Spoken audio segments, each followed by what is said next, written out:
Karena semua anak, baik itu anak yang dilahirkan oleh sepasang halal ataupun juga anak yang dilahirkan dalam keadaan hasil hubungan haram, itu akan disamakan derajatnya di mata Allah Subhanahu wa taala, diangkat ke Taman Marwah dan Taman Aufan.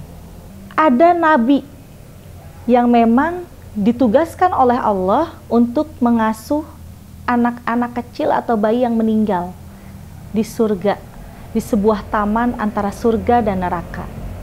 Nabi yang mengasuh ruh-ruh anak yang belum balik itu adalah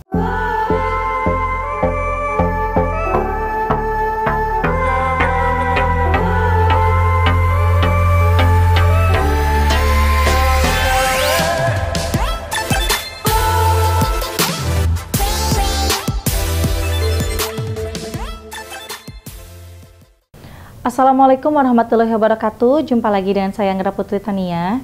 Dan kali ini saya akan membahas tentang ruh anak bayi atau anak kecil yang sebelum balik, yang meninggal, ruhnya ditempatkan di mana. Sebelum kita lanjut, jangan lupa like, share, and subscribe IMP Entertainment News Channel. Terima kasih.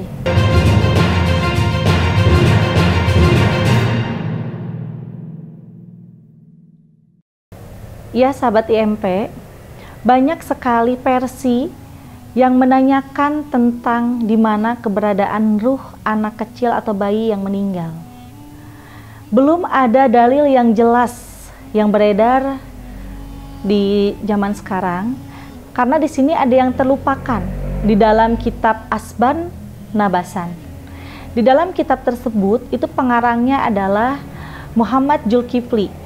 Di situ tercantum bahwa ada nabi yang memang ditugaskan oleh Allah untuk mengasuh anak-anak kecil atau bayi yang meninggal di surga, di sebuah taman antara surga dan neraka. Siapakah nabi tersebut?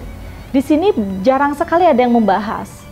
Bahkan bisa dikatakan orang kebanyakan tahu kalau misalkan bayi atau anak kecil yang sebelum balik itu meninggal, katanya itu adalah tabungan atau celengan surga untuk kedua orang tuanya.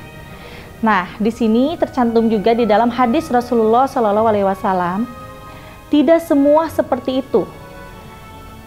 Anak yang menjemput kedua orang tuanya di surga itu khusus untuk orang tua yang mukmin. Karena kalau misalkan orang tuanya mukmin, di saat mempunyai anak yang meninggal dunia, itu jelas udah jaminannya surga. Karena anak tersebut akan memohon kepada Allah dan berbicara kepada Nabi Ibrahim alaihissalam untuk tidak dipisahkan dengan kedua orang tuanya. Nah, di situ insya Allah akan terkabul doa tersebut karena memang udah tercantum di dalam hadis. Nah, di sini Nabi yang mengasuh ruh-ruh anak yang belum balik itu adalah Nabi Ibrahim alaihissalam dan Ibu Siti Sarah. Beliau ditugaskan oleh Allah Subhanahu wa taala untuk merawat, menjaga, mengasuh anak-anak tersebut. Dan tinggal di mana Nabi Ibrahim alaihissalam bersama Ibu Siti Sarah? Tinggal di jembatan taman antara surga dan neraka yang disebut Taman Marwah dan Taman Aufan. Di situ taman yang sangat indah. Taman yang serba ada, di mana anak tersebut yang meninggal, ruhnya ditempatkan di sana dengan bunga-bunga yang sangat indah dan menjadi pelayan surga. Golongan anak-anak yang meninggal itu masuk ke dalam golongan Taman Marwah dan Aufan itu khusus untuk semua anak-anak yang meninggal, baik dari golongan orang mukmin ataupun juga dari golongan orang musyrikin. Di sini yang berhak, orang tua yang berhak masuk ke surga itu adalah orang tua yang mukmin. Tetapi untuk golongan orang tua yang musyrik itu tidak akan bisa masuk surga karena tetap Allah akan menimbang amal baik dan amal buruknya di hari penghisaban. Di sini pun juga di saat kita mempunyai anak yang meninggal, kita bisa menawasuli anak tersebut dan juga pengasuhnya, yaitu Nabi Ibrahim alaihissalam dan juga Ibu Siti Sarah. Karena di saat kita menawasuli beliau, Di situ akan selalu tersampaikan doa kita kepada beliau, dan beliau akan ikut memunajatkan doa kita kepada Allah Subhanahu wa taala. Yang dimana nanti anak kita yang meninggal itu bisa menyebut kita di pintu surga Firdaus. Selama anak kita meninggal, di situ kita harus mempunyai iman yang sangat kuat, harus mempunyai kesabaran, ketawakalan, keikhlasan, dan jangan pernah meneteskan air mata kesedihan. Karena satu tetes air mata kesedihan itu akan menjadikan anak kita sedih berlarut-larut di akhirat sana. Itu tercantum di dalam kitab Asban.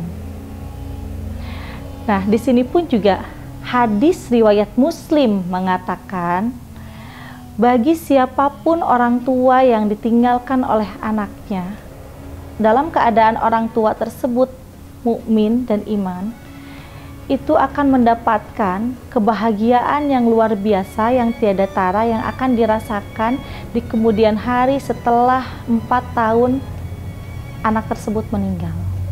Karena Allah akan memberikan ganti kebahagiaannya dalam keadaan yang disebut kebahagiaan duniawi.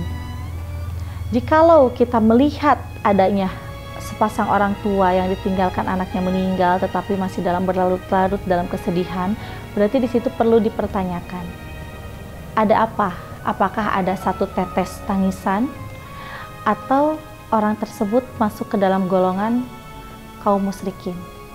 Nah, di situ kita harus bisa memberikan nasihat kepada orang tua tersebut agar ruh anak yang meninggal itu bisa tenang. Karena semua anak, baik itu anak yang dilahirkan oleh sepasang halal ataupun juga anak yang dilahirkan dalam keadaan hasil hubungan haram, itu akan disamakan derajatnya di mata Allah Subhanahu wa taala, diangkat ke Taman Marwah dan Taman Aufan. Nah, di sini mungkin nanti akan banyak yang bertanya, loh kenapa hasil anak dari jinah bisa masuk surga juga dan bisa ditempatkan di Taman Marwah dan Taman Aufan? Itu jelas hadis Rasulullah Shallallahu Alaihi Wasallam di saat Imam Umaid menanyakan kepada Kanjeng Rasul, wahai Rasulullah, kami bertemu dengan salah satu anak yang meninggal dalam hubungan haram perzinahan. Lalu bagaimana nasib anak tersebut? Apakah anak tersebut ruhnya dimasukkan ke dalam neraka? Di situ Rasulullah Shallallahu Alaihi Wasallam menjawab, tidak ada anak kecil yang belum balik masuk ke neraka, baik dari hubungan apapun, baik buruk ataupun baik, semua akan masuk ke dalam golongan masyakiruh. Masyakiruh itu adalah golongan yang suci. Karena anak yang lahir dari rahim seorang ibu hasil perzinahan itu tetap akan suci di mata Allah, karena anak tersebut itu suci, fitrah, dan belum melakukan kesalahan-kesalahan di muka bumi ini. Karena sebelum balik meninggalnya. Beda halnya dengan setelah balik. Kalau setelah balik itu akan dipertanggungjawabkan antara amal baik dan amal buruknya. Sungguh luar biasa ya. Allah itu maha penyayang, maha pengasih kepada setiap makhluknya. Nah, bagaimana dampak kedua orang tua yang melakukan zina di saat anaknya itu meninggal dunia? Sangat keji perbuatannya di mata Allah, dan itu juga tercantum di dalam kitab Tikafir Al-Musyawarah, bahwa di dalam kitab tersebut pengarangnya adalah Syekh Ahmad Mufarik. Di situ tercantum di dalam bab 35. Sungguh sangat rugi kedua orang tua yang melahirkan tanpa pernikahan yang syah. Ruginya kenapa? Di saat anak itu meninggal, anak itu akan lupa, tidak ingat kepada kedua orang tuanya saat nanti kedua orang tua tersebut juga meninggal. Bahkan di akhirat aja nanti tidak akan mengenal. Yang ada, anak tersebut akan menyuruh para malaikat untuk memasukkan kedua orang tuanya itu ke neraka jahanam. Karena anak tersebut akan melihat kedua orang tuanya itu dengan seperti melihat setan. Karena anak itu nantinya ketakutan di akhirat di saat melihat ruh kedua orang tuanya. Akhirnya di hari penghisaban, anak tersebut menyuruh malaikat untuk memasukkan kedua orang tuanya ke dalam neraka jahanam. Nauzubillahi min dzalik. Yang barusan saya sampaikan itu kalau orang tuanya tidak bertobat dan tidak mengakui adanya anak yang meninggal itu. Tetapi di sini yang namanya Islam yang sejati itu pasti akan selalu ada solusi. Solusi tersebut bisa dikatakan ada di dalam hadis riwayat At-Tirmidzi nomor 1206, bahwa di situ di dalam hadis tersebut solusi supaya kita mendapatkan ampunan dari Allah Subhanahu wa taala, supaya tidak terjadi dengan apa yang sebelumnya saya sampaikan. Kedua orang tua yang melakukan perzinahan itu bisa bertaubat dengan membayar diat. Selain dari taubatan nasuha ya. Selain dari taubatan nasuha itu harus membayar diat. Diat itu adalah kalau di bahasa sekarang ini denda. Denda telah melakukan kesalahan. Tetapi kalau di dalam Arabnya itu adalah diat ya. Diat itu bisa dikatakan ada diat janin, diat musyawarah, ada juga yang disebut dengan diat mutakilah. Nah, ini yang harus dibayar itu adalah diat mutakilah. Diat mutakilah itu wajib dibayar oleh keduanya.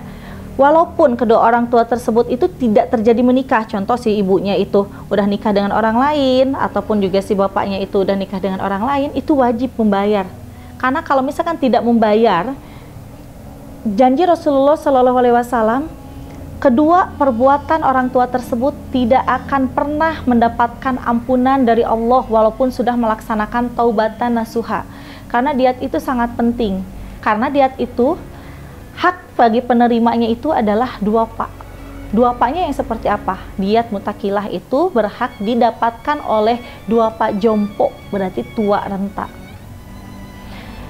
Nah, diat tersebut itu dipakai untuk apa? Diat tersebut itu dipakai untuk makannya jompo tersebut, untuk membeli beras, untuk membeli lauk pauk. Dengan kita membayar diat dengan kemampuan dan keikhlasan kita, insya Allah di saat kita melakukan taubatan nasuha itu akan langsung mendapatkan ampunan dari Allah Subhanahu wa taala. Nah, terus di sini masih seputaran tentang anak yang belum balik gitu kan ya, berarti masih bayi kecil gitu kan. Di sini banyak sekali kasus bahwa banyak orang tua yang membuang anaknya, baik dari hasil perkawinan yang sah karena tidak ada biaya, ada juga yang hasil dari perzinahan, anak yang tidak diinginkan. Bagaimana hukumnya bagi kedua orang tuanya? Itu sama, hukumnya adalah dosa besar, dan dosanya itu bisa dikatakan dengan dosa firasuh laknatullah. Karena apa? Anak itu adalah amanah, titipan dari Allah Subhanahu wa taala yang harus kita rawat, kita jaga, kita besarkan, dan kita didik. Sedangkan orang yang hanya mau enaknya saja di saat melahirkan titipan dari Allah itu akhirnya diberikan atau dibuang kemana saja gitu kan, baik dalam keadaan sehat bayinya ataupun meninggal. Hukumnya adalah sangat dosa besar, dan dua-duanya akan dilaknat oleh Allah Subhanahu wa taala sebelum melakukan taubatan yang disebut dengan taubatan najulul arsi. Berarti di atasnya taubatan nasuha yang harus dilakukan oleh kedua orang tua tersebut. Bagaimana tata cara melaksanakan taubat tersebut? Yaitu dengan melaksanakan salat taubat selama 1000 hari dan membacakan istighfar di setiap malamnya itu 10.000. Barulah itu akan mendapatkan ampunan dari Allah Subhanahu wa taala. Itu solusi pertama ya. Nah, untuk solusi kedua yang ringan yaitu mengakui perbuatannya. Jikalau anak tersebut masih hidup, berhak untuk ditemui, memohon ampunan kepada Allah dan juga meminta maaf kepada anak tersebut, baik anak tersebut itu masih kecil ataupun sudah mengerti, sudah dewasa gitu. Dengan seperti itu, insya Allah akan membukakan lagi rahmatnya Allah dan akan membukakan lagi Allah memberikan ampunan terhadap kedua orang tuanya. Nah, jadi sahabat IMP di sini kita sebagai manusia tetap harus selalu berbuat baik dan baik ya. Karena kalau misalkan kita tidak bisa berbuat seperti itu, nauzubillah min dzalik, dengan apa yang tadi saya sampaikan itu, takutnya gitu kan, hal-hal yang tidak diinginkan itu terjadi. Karena kun fayakunnya Allah terjadilah.